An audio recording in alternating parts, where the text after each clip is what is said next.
DG ISI general Nadeem Anjum ने Lahore garrison के अंदर स्टूडेंट्स के साथ, तलबा के साथ एक नशस्त की है, इंटरेक्शन किया है और उनके साथ एक ब्रीफिंग का अहतमाम किया गया, सवाल जवाब का अहतमाम किया गया।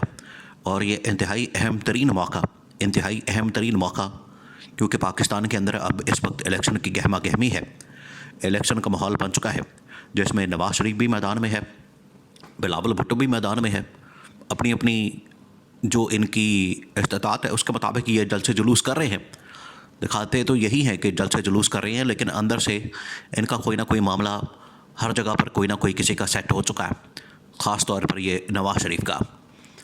तो सिवाय इमरान खान के इस वक्त तमाम की तमाम पॉलिटिकल पार्टीज़ तो मैदान के अंदर हैं। उधर डीजीआईएसआई जो पाकिस्तान का सबसे बड़ा इदारा है, हसास तरीन खुफिया इदारा, और उसके जो चीफ हैं जनरल नदीम अंजुम, उन्होंने लाहौर के अंदर एक इंटरेक्शन किया जिसके ऊपर बहुत सारे लोग बात कर रहे हैं कि आखिर इसके पीछे मकसद क्या है, इसके पीछे वजह क्या है, उनको क्यों ये ज़रूरत पेश आई।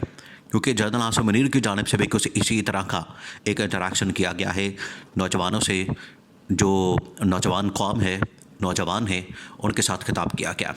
तो पहले जो डीजीआईएसआई ने खिताब किया जनरल नदीम अंजुम ने, उसकी क्या अहमियत है, उसके अंदर क्या उन्होंने इंटरेक्शन किया, बातचीत की, और इमरान खान से मतलब वहाँ पर क्या गुफ्तगू हुई। क्योंकि इस पूरे इंटरेक्शन का जो मरकज़ और महवर था, जो इस पूरे के पूरे इंटरेक्शन के दौरान जिस एक शख्सियत से मतलब सबसे ज़्यादा 90% आप तकरीबन समझ लें, 90% जिसके मतलब बात हुई, सवाल जवाब हुए, उसके मतलब पूछा गया, उसकी पॉपुलैरिटी के मतलब, उसके जेल से मतलब, उसके पाबंद सलासल होने की वजह पूछी गई, तो वो सिर्फ और सिर्फ इमरान खान था।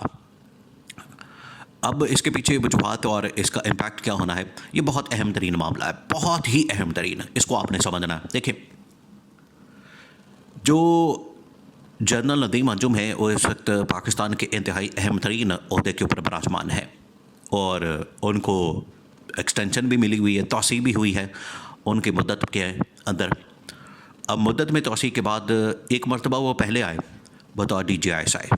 ये पाकिस्तान की तारीख में पहली मरतबा हुआ कि बतौर डीजीआईएसआई किसी ने भी आके प्रेस कॉन्फ्रेंस की और उन्होंने डीजीआईएसपीआर के साथ आके एक प्रेस कॉन्फ्रेंस की थी, इसमें वो इंटरेक्शन किया गया। पहली मरतबा हुआ पाकिस्तान की तारीख में, पहली मरतबा, ये आपने जहन में रखना। अब उनकी जानिब से लाहौर के अंदर एक इंटरेक्शन किया गया है, लाहौर में तलबा के साथ एक इंटरेक्शन किया गया है। इंटरेक्शन का क्या मकसद है, इसके ऊपर बड़ी बहस हो रही है कि बिल्कुल उस मौके पर जब पाकिस्तान में इलेक्शन हो रहे हैं, गहमा गहमी है, इलेक्शन का इस वक्त दौर है और हर जगह पर कैंपेन हो रही है, मुहिम चल रही है, हर जगह के ऊपर अपना अपना जो पॉलिटिकल पार्टीज़ हैं अपना अपना लोग काम कर रहे हैं। तो इसमें ये अचानक से जनरल नदीम अंजुम डीजीआईएसआई को क्या ख्याल आया कि उन्होंने भी तलबा के साथ एक इंटरेक्शन करने का फ़ैसला किया। अब इंटरेक्शन का कुछ मामला इस तरह से बना कि डीजीआईएसआई वहाँ पर पहुँचे, उन्होंने वहाँ पर तलबा को पहले बता दिया गया था कि आपने क्या क्या प्रोसीजर इस्तेमाल करना है, प्रोटोकॉल इस्तेमाल करना है, क्या क्या एसओपी हैं, ये तमाम चीज़ें। तो हॉल पूरा भरा हुआ था वहाँ पर। फिर डीजीआईएसआई आए और उन्होंने आके फिर खिताब शुरू किया। तो वहाँ पर फिर एक एक करके लोगों ने सवालात करना शुरू कर दिए, एक एक करके उन्होंने बातचीत शुरू कर दी, एक एक करके उन्होंने सवाल करना शुरू कर दिया। तो सबसे ज़्यादा जिससे मतलब सवाल जवाब किया गया वो इमरान खान था।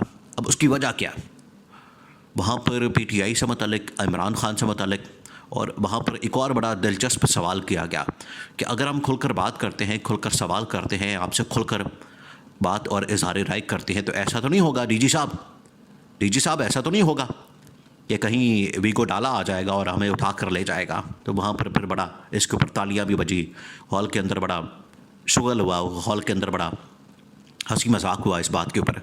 तो डीजी ने इस बात को यकीन दिलाया इस बात का कि नहीं, ऐसा कुछ नहीं होगा, आप खुलकर बात करें, सवाल करें, जो भी आपके दिल में है, दिमाग में है, जो भी आपके जहन में है, आप खुलकर बात करें। तो वहाँ पर फिर लोगों ने बात करना शुरू कर दी। तो जब खुलकर बात करनी तो फिर इमरान खान के हक़ में होनी थी। अब इमरान खान की पॉपुलैरिटी देखें, पाकिस्तान के अंदर यही तो मामला है, लोग समझ नहीं पा रहे, लोग इस बात को हज़म नहीं कर पा रहे समझ तो आ गई है, अंदाज़ा तो हो गया है लोगों को इस चीज़ की। अब बाकायदा तौर पर 100% लोगों को यकीन हो गया है कि पाकिस्तान के अंदर सबसे पॉपुलर अगर कोई लीडर है तो वो इमरान खान है। पाकिस्तान के अंदर अगर सबसे मकबूल तरीन पार्टी है तो वो इमरान खान की है। ये अब लोगों को यकीन हो गया, लेकिन बहुत सारे लोगों को हज़म नहीं हो रहा, जिसमें ये इमरान खान के सियासी मुखालफीन हैं, उनको तो नहीं हज़म हो रहा। इस वजह से वहाँ पर जब बात हो रही थी इमरान खान की, तो इमरान खान के मतलब ही सवाल जवाब किया गया।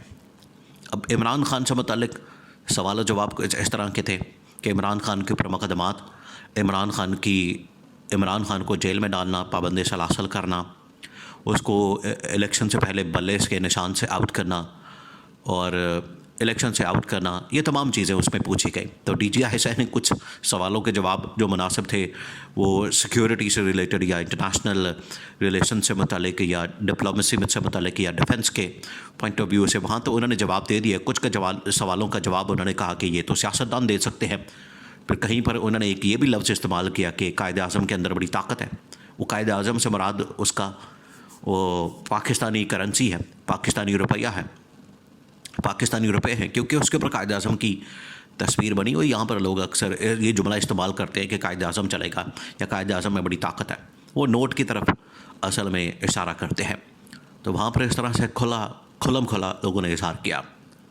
अब पाकिस्तान के अंदर इस वक्त गहमा गहमी तो बहुत ज़्यादा नज़र आ रही है, जिसके अंदर नवाज़ शरीफ मुख्तलिफ जलसे जुलूस कर रहा है, जलसा खेल रहा है और इस तरह से दिखा रहा है कि जैसे मैं बड़ा कोई अपने आप को इनकलाबी बना के, नेल्सन मंडेला बना के, नेल्सन मंडेला नहीं, वो गवाल मंडेला बना के तो अपने आप को प्रेजेंट कर रहा है, पेश कर रहा है कि जैसे मैं आते साथ ही मुल्क के तमाम मसाइल हल कर दूँगा।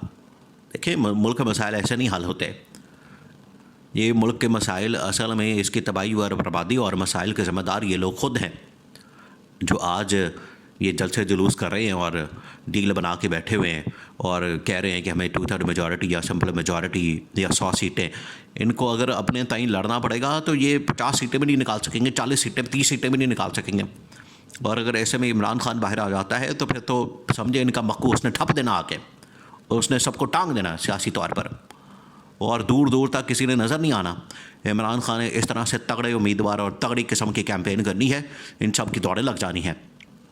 लेकिन अनफॉर्चुनेटली, बदकिस्मती के साथ, ये बदकिस्मती है पाकिस्तान की कि यहाँ पर ऐसा हो रहा है। और ये तो ऐसा ही लग रहा है कि जिस तरह से 85 के अंदर इंतखाबात हुए, 1985 के अंदर गैर जमाती, जिसमें कोई जमात नहीं थी, किसी के पास कोई एक यूनिटी वाला सिंबल नहीं था, जमात के प्लेटफॉर्म के ऊपर नहीं लड़े थे, सब के सब आज़ाद उम्मीदवार थे। तो आज भी ऐसे माहौल बन गया कि सब के सब इस वक्त आज़ाद उम्मीदवार हैं और वो लड़े हैं।